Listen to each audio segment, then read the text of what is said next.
ভাইয়া আসসালামু আলাইকুম। আপনাকে তো পরিচয় করে দেওয়ার কোনো কারণ নাই, যেহেতু আমি আপনাকে চিনি। কারণ আমার মতো সোশ্যাল নেটওয়ার্কিং খুব কম আছে।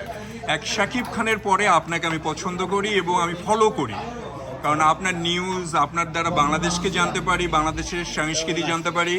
আজকে আমরা বসছি সন্ধ্যায় এই আলাদিনে মূলত দাগি নিয়ে বায়োস্কোপ ফিল্মস এবার দাগি নিয়ে আসছে। তো লস অ্যাঞ্জেলেসের আশেপাশে যারা রয়েছে দাগি দেখুন এবং আফরানেশ্বরের সেকেন্ড মুভি। ব্যক্তিগতভাবে আমি ওর ভীষণ ফ্যান, মানে ওর অভিনয়ের ফ্যান। আর শিহাব শাহীন আমার খুব পরিচিত এবং বাংলাদেশের প্রসিদ্ধ একজন নির্মাতা।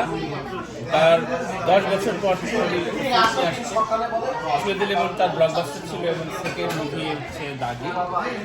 তো এই ছবিটা একটা নতুন মাইলফলক তৈরি করতে, এর মধ্যে এটার যে রিভিউ আসছে সেটিতে গল্প নিয়ে অনেকে অনেক প্রশংসা করছে।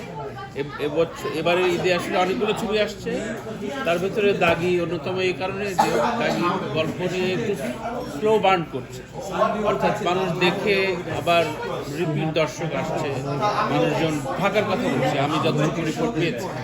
সুতরাং আমি মনে করি যে লস অ্যাঞ্জেলেস অন্যতম বিশাল একটা কমিউনিটি, এখানে হল লিস্ট দেওয়া আছে। আমি মনে করি যে আপনি যেহেতু দীর্ঘদিন ধরে অনলাইন অ্যাক্টিভিস্ট হিসেবে এখানে রয়েছেন, আপনার কাছে অনুরোধ যে আপনার মাধ্যমে এই খবর ছড়িয়ে দেবেন। শিওর ভাইয়া, থ্যাংক ইউ। আর আমি আপনার সাথে কিন্তু একটা ফটো তুলবো, আমি কিন্তু সাধারণত ফটো তুলি না। এখন আপনাকে এখানে আপনার সাথে আমি এখানে একজনের পরিচয় করে দিচ্ছি।